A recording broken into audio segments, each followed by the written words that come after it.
So 2.5 as a fraction. So what I would do first is I would actually write it as a mixed fraction. So again, in the whole number and the fraction part. So again, my whole number in this case is 2, right? It's whatever is on the left of the decimal here. So it's simply just 2 here.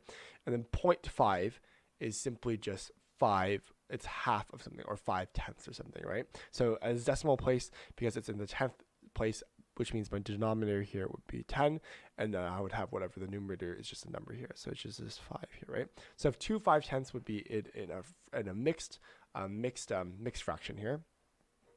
But I know for a fact that 2 5/10 I can reduce it to the lowest terms, right? So 2 5/10 would also equal 2 1/2, right? I can simply just divide this number by 5, this number by 5. I would get half here, right? I'm reducing it to the lowest terms.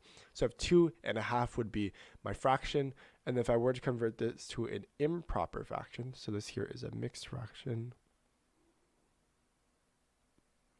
If I want to convert it to an improper fraction, what I would do is I would take 2, I'm going to multiply it by the denominator, which is 2, so I'm going to get 4 plus the numerator here, which is 5. So I'm going to get 5 over, and then simply just 2 here.